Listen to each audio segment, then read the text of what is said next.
NENOMATICA, where mathematics meets YouTube excellence. In this lesson, we will use an intuitive visual approach to understand a vertical parabola, its parameter p, the focus, the directrix, the axis of symmetry, and the vertex. Let's draw a clean coordinate plane to host our parabola and its geometric elements. Next, we will place a vertical parabola that opens upward. Step 1. Identifying the curve and its parameter. A vertical parabola opening upward can be written as y equals x squared divided by 4p. The parameter p is the distance from the focus to the directrix. In coefficient form, if your parabola is y equals ax squared, then p equals 1 divided by 4 times the absolute value of a. Some texts define the coefficient differently, and you may see p equals 1 divided by 2 times absolute a. Both describe the same geometry as long as the coefficient convention is clear. Step 2. The location of the focus and the directrix.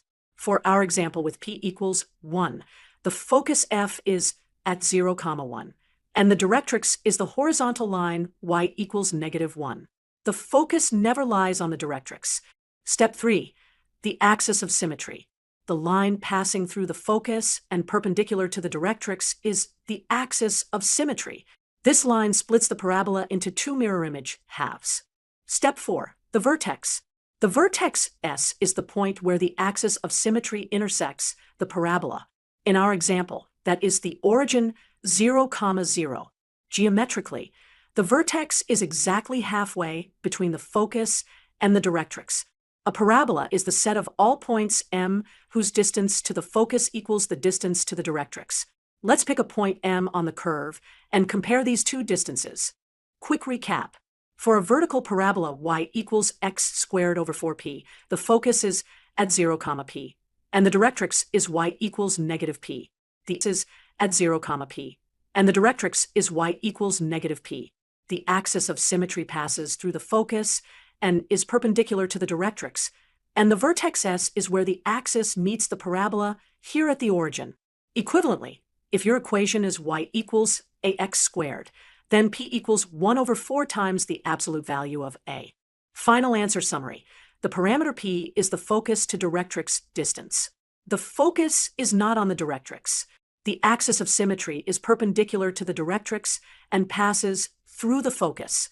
The vertex S is the axis intersection with the curve midway between focus and directrix. In this lesson, we will prove a beautiful geometric property of parabolas. If a horizontal line y equals m cuts the parabola y equals ax squared plus bx plus c in 2 points A and B, then the midpoint C of segment AB always lies on the vertical line x equals -b over 2, the axis of symmetry of the parabola. Let's draw a quadratic function and its axis of symmetry. The general form is y equals ax squared plus bx plus c, where is not 0. We'll place an xy coordinate system. Then we sketch the parabola. The vertical dashed line is the axis of symmetry, x equals -b over 2a. Now, draw a horizontal line, y equals m. It intersects the parabola at points A and B. We will track points A and B and compute their midpoint C. Watch as we slide the line up and down.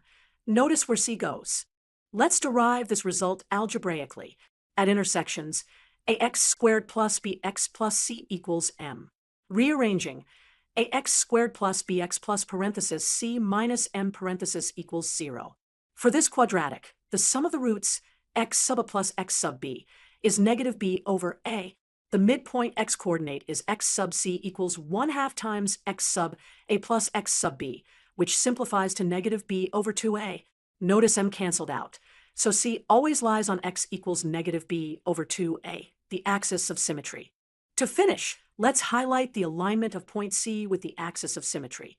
We indicate the vertical dashed line, and we indicate the midpoint C, which always sits directly on this line. Summary. For any horizontal chord y equals m of the parabola y equals ax squared plus bx plus c, the midpoint C has x-coordinate -b over 2a, which is the axis of symmetry.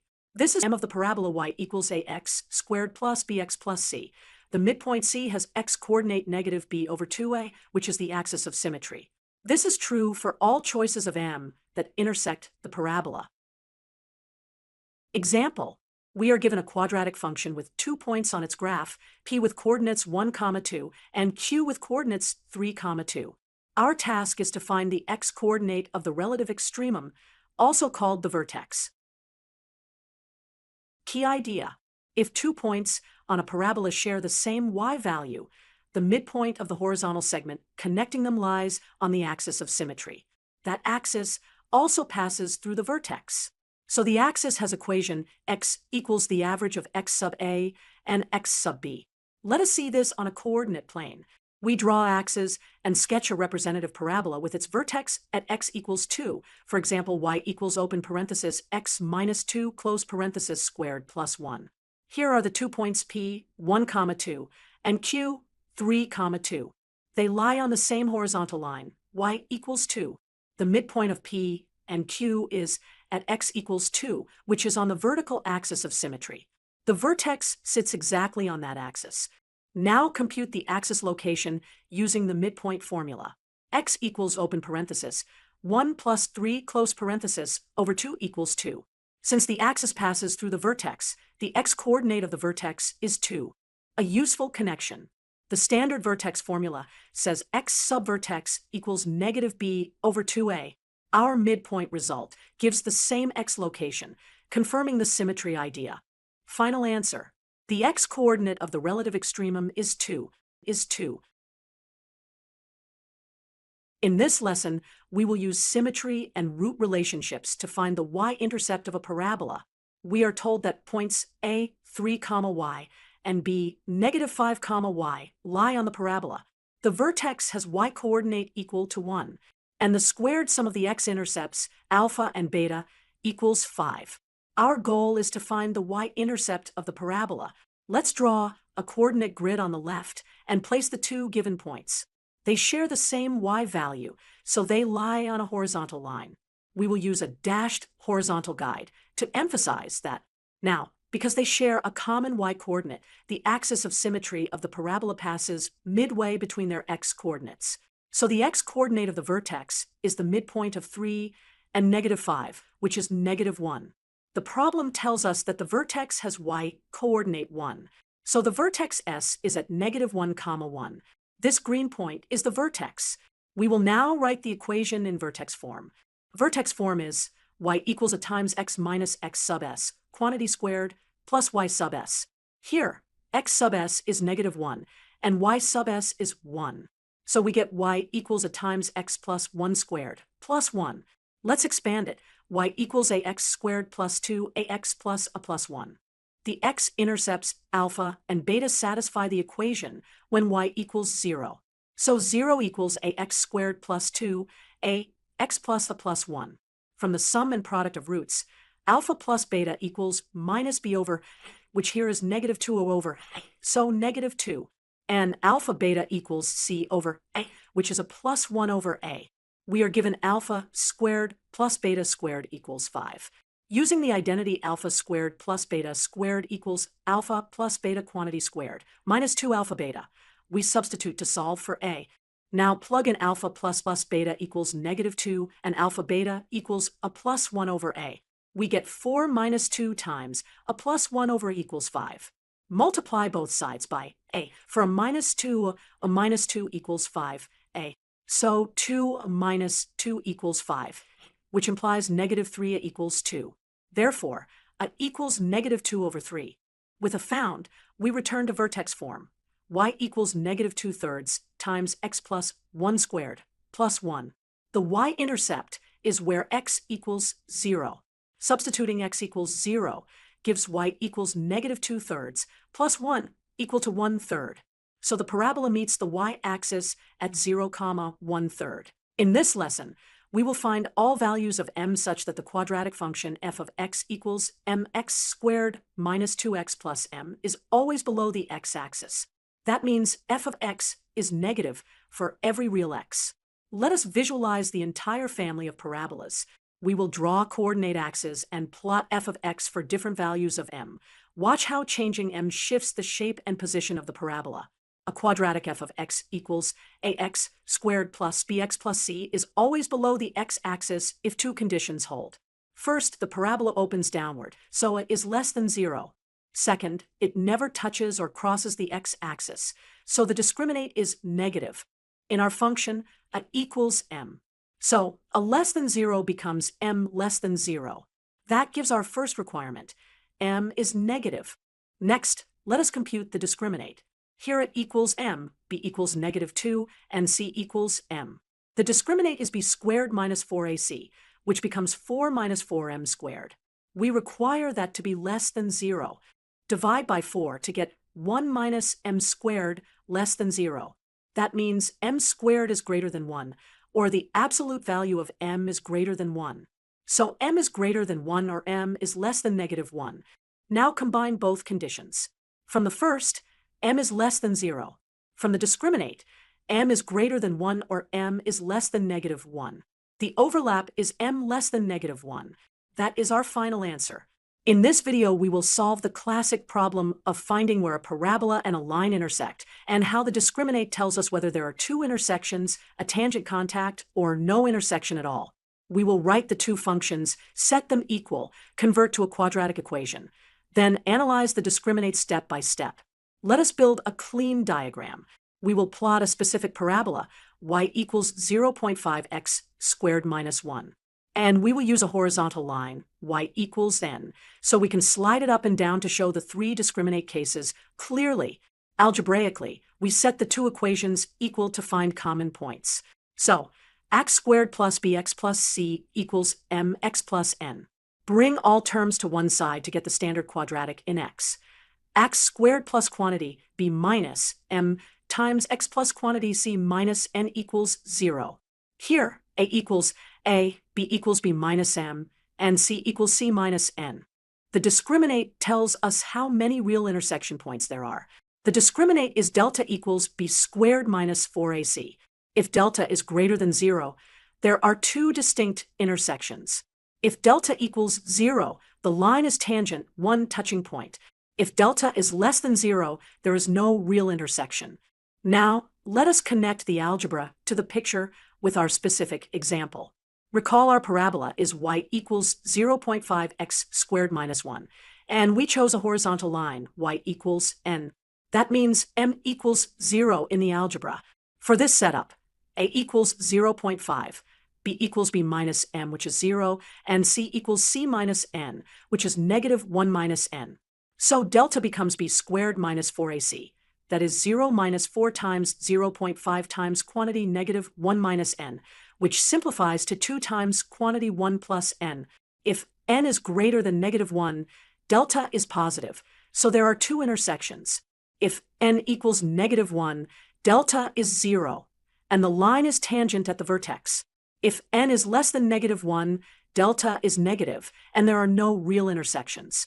To summarize, you set the line equal to the parabola, rearrange to a standard quadratic in x, and then use the discriminant to decide the number of intersection points.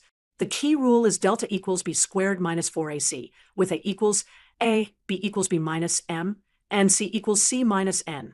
Great work! Now you can quickly classify the intersection between any line and any parabola by checking the discriminant.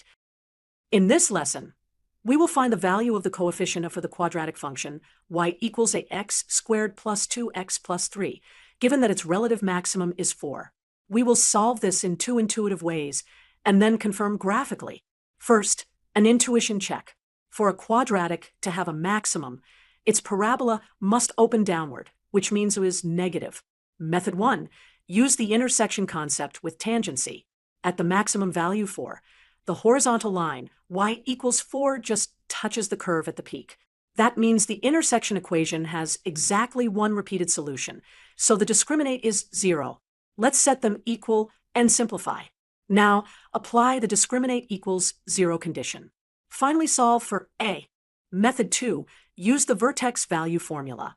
For a quadratic y equals ax squared plus bx plus c, the y-coordinate of the vertex is open parenthesis for a c minus b squared close parenthesis over 4.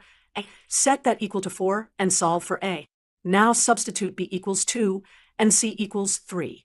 Solve for a. Let's confirm visually. If it equals -1, then the function is y equals -x squared plus 2x plus 3. Its vertex occurs at x equals -b over 2a, which is x equals 1, and the corresponding y value is 4. We also draw the horizontal line, y equals 4, and see that it is tangent to the curve at the vertex. Now plot the parabola for it equals -1. Add the vertex and the horizontal tangent line. Consistency check. At equals -1 is indeed less than 0, so the parabola opens downward and has a maximum, and the vertex value is exactly 4. Everything matches. Our answer is a equals -1. Summary. Using tangency, we set y equal 4 and enforce discriminate 0 to get equals -1. Summary. Using tangency, we set y equal 4 and enforce discriminate 0 to get a equals -1. Using the vertex value formula, setting the vertex equal to 4 also gives it equals -1. The graph confirms both. Great job! In this lesson, we solve for which values of m does the line y equals 4x plus m always intersect the parabola y equals x squared plus 2x plus 3 at two distinct points. Then, we will find the midpoint of segment A be formed by those intersection points. Let's start with the example and restate the problem on screen. Step 1. Set the two equations equal to find their intersection. We write y equals x squared plus 2x plus 3 and y equals 4x plus m, then set them equal. Rearrange into standard quadratic form. Step 2. For two distinct intersections, the quadratic must have two distinct real roots, so the discriminant must be positive. Compute delta equals b squared minus 4ac. Simplify the inequality to find a condition on m. We get m greater than 2. Now, let's visualize why m greater than 2 gives two intersections. We draw axes, and the parabola y equals x squared plus 2x plus 3. We place the line y equals 4x plus m with m equals 2 to show tangency. Then increase m above 2 to see two crossings. If m is less than 2, there is no intersection. Step 3. Find the midpoint of segment AB. Using Vieta, the sum of the roots x sub a plus x sub b equals -b over a, which is 2. So the x-coordinate of the midpoint is 1. For the y-coordinate, we evaluate the line at x equals 1. Y equals 4 times 1 plus m equals 1. Y equals 4 times 1 plus m, which is 4 plus m. Thus the midpoint is parenthesis 1 for plus m parenthesis for all m greater than 2. Summary. We set the line equal to the parabola to form a quadratic, required a positive discriminant for two intersections, which gives m greater than 2, and used Vieta plus the line to get the midpoint coordinates 1 and 4 plus m. Try changing the slope of the line to see how the condition changes. Great work! Welcome! In this example, we will solve for the constant c, so that the parabola y equals x squared plus bx plus c is tangent to the horizontal line y equals -3, and it passes through the point 1, 1. Let's display the example and the problem statement clearly. Step 1. Use the fact that the point 1, 1 lies on the parabola. We substitute x equals 1 and y equals 1 into the equation. 1 equals 1 squared plus b times 1 plus c. This simplifies to 1 equals 1 plus b plus c. Therefore, b equals -c. We will use this relation shortly. Step 2. Use the tangency condition with y equals -3. Tangency means the intersection equation has a double root, so the discriminant equals 0. Set x squared plus bx plus c equal to -3. Bring all terms to one side to get x squared plus bx plus c plus 3 equals 0. Step 3. Apply the discriminant equals 0 to the quadratic in x. The discriminant is b squared minus 4ac, which must be 0. Here, at equals 1, and the constant term is c plus 3. So b squared minus 4 times 1 times c plus 3 equals 0. That simplifies to b squared minus 4c minus 12 equals 0. Now, substitute b equals -c from step 1. We get c squared minus 4c minus 12 equals 0. Step 4. Factor the quadratic in c and solve. We factor c squared minus 4c minus 12 into c minus 6 times c plus 2. Setting each factor equal to 0, we obtain c equals 6 or c equals -2. To build intuition, Let us visualize both solutions. We draw axes, and the line y equals -3 in orange. First, take c equals 6, then b equals -6. The vertex occurs at x equals 3, where the parabola touches the line. Next, take c equals -2, then b equals 2. The vertex occurs at x equals -1, again touching y equals -3. Final answer. The values of c that satisfy both conditions are c equals 6 and c equals -2. In this lesson, we will solve a parabola and line intersection problem step by step, and then count how many natural values the parameter b can take. Here is the problem context. We have a parabola f of x equals x squared plus 3ax plus b, and a line y equals ax plus 2. The line intersects the parabola at 2 points, a and b. The y-coordinate of the midpoint, m, between a and b is -7. We want the number of natural values that b can take. Let us sketch a clear diagram to build intuition. We draw coordinate axes. For a quick illustration that honors the midpoint condition, y sub m equals -7, we will use a equals 3 and b equals 0. This guarantees 2 intersection points and places the midpoint exactly at -7 on the y-axis. Step 1. Set the parabola equal to the line to find the intersection points a and b. That gives x squared plus 3ax plus b equals ax plus 2. Move everything to one side to form a single quadratic equation in x. Step 2. For 2 distinct points of intersection, the discriminant must be positive, delta greater than 0. That is, 2a squared minus 4 times 1 times b minus 2 greater than 0. Simplifying gives a squared minus b plus 2 greater than 0. Step 3. The x-coordinate of the midpoint is the average of the roots, which equals -b over 2a for a quadratic ax squared plus bx plus c. Here b is 2a and a is 1, so x sub m equals -2a over 2 equals -a. We are also given that y sub m equals -7. Step 4. Since the midpoint lies on the line, we substitute x sub m equals -a and y sub m equals -7 into y equals ax plus 2. That gives -7 equals a times negative a plus 2. So -7 equals negative a squared plus 2, which leads to a squared equals 9. Step 5. Substitute a squared equals 9 into the inequality a squared minus b plus 2 greater than 0. We get 9 minus b plus 2 greater than 0, which simplifies to 11 minus b greater than 0. So b is less than 11. If b must be a natural number, the possible values are 1 through 10, giving 10 values in total. Recap. We set up the intersection equation, required 2 distinct intersections using the discriminant, used midpoint properties to determine a squared equals 9, and then counted the natural values of b under the inequality b less than 11. The answer is 10. Thank you for watching. Don't forget to like, subscribe, and hit the bell icon for more math lessons. NENOMATICA, where mathematics meets YouTube excellence.